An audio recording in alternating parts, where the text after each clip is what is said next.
नमस्कार दादा. रुपाली ताईंना आवराच, खरंच एकदा आवरा.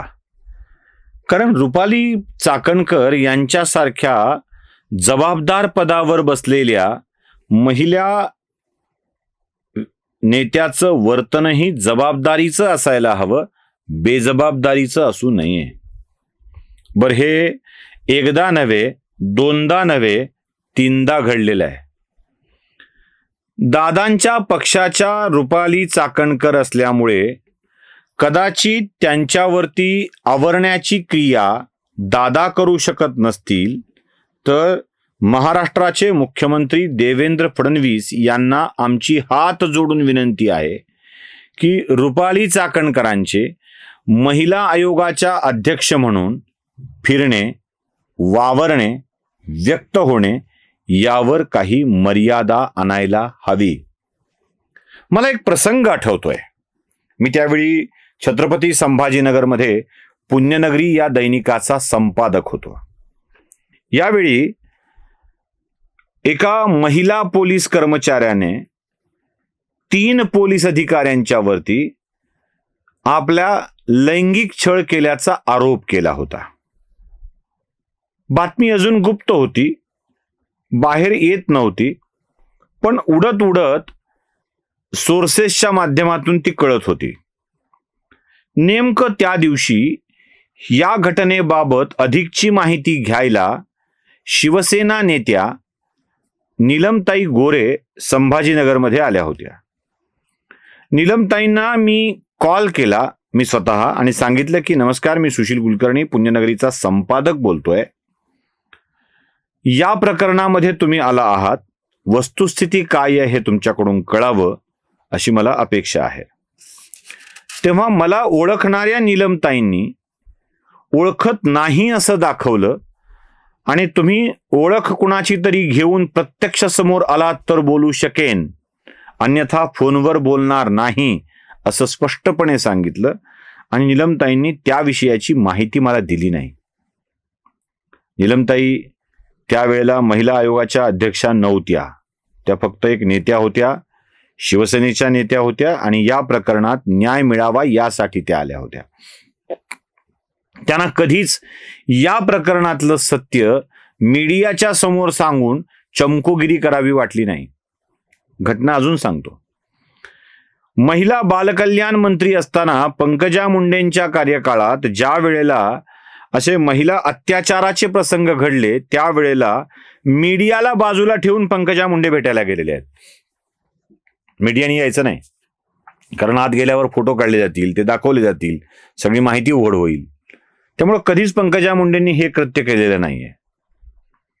पण महिला आयोगाच्या अध्यक्षा म्हणून रुपाली चाकणकर ज्या पद्धतीने वर्तन करतायत ते खटकणार आहे.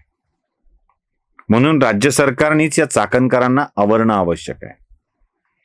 त्या फलटणच्या केसमध्ये त्या महिलेची, पीडित महिलेची पूर्ण ओळख उघड केली. उलट पीडित महिला संशयाच्या घेऱ्यामध्ये घेतली, तिच्या संबंधाविषयीची चर्चा केली, तिचं चारित्र्य खराब असू शकतं असं वाटावं अशा स्वरूपाची विधान केली. पोलिसांच्या तपासात जे जे समजलं ते सगळं चाकणकरांनी मीडियाच्या समोर सांगून टाकलं.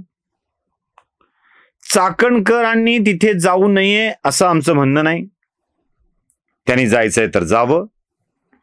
पण आपण न्यायाधीश झाल्याच्या आविर्भावामध्ये त्या ज्या काही सगळी माहिती सांगत सुटतात आणि व्यवस्थेची, प्रशासनाची, सरकारची कोंडी करतात, ते फार वाईट आहे. त्या महिलेचा जीव गेलाय आणि अशा स्थितीमध्ये उगाचच रुपाली चाकणकरांनी या सगळ्या विषयाला मांडून आपलं उथळपण स्पष्ट करू नये. याला वैचारिक उथळपणा म्हणतात, वैचारिक उथळपणा.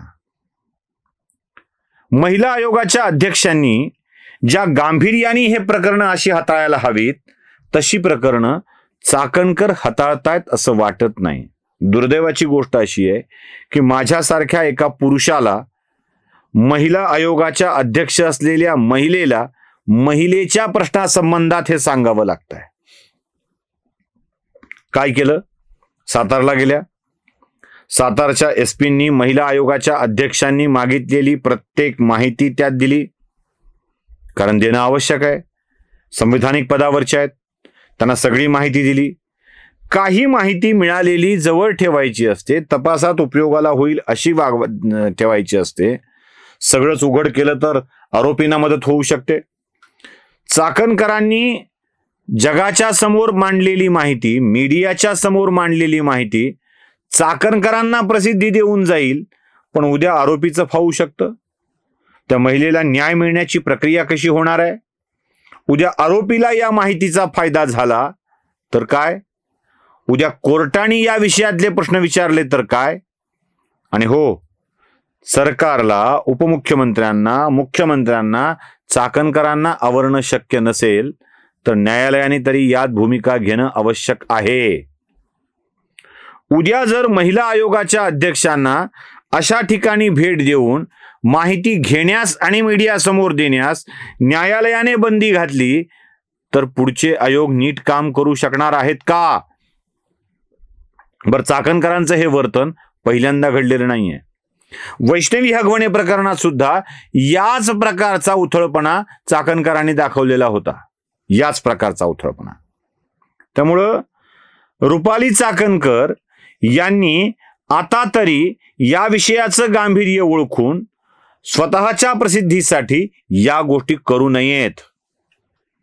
आणि थांबणार नसतील तर या पदावरून त्यांना पायउतार करावं. पोलिसांचा तपास महिलेला न्याय देण्याच्या दिशेने चालत नसेल तर त्यात सूचना करणे हे काम आहे, पण पोलिसांच्या दैनंदिन तपासात हस्तक्षेप करत त्यावर विधाने करणे, म्हणजे एखाद्या एसपी सारखं, DYSP सारखं जाऊन तिथे विधान करत सुटणे, हे परवडणारं नाही. आपल्याकडच्या संवैधानिक व्यवस्थेला हे तडा देणारे आहे.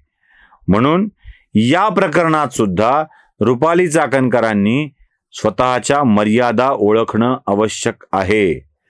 आणि त्या ओळखणार नसतील तर उपमुख्यमंत्री अजित पवार, मुख्यमंत्री देवेंद्र फडणवीस यांनी या विषयात लक्ष घालावं.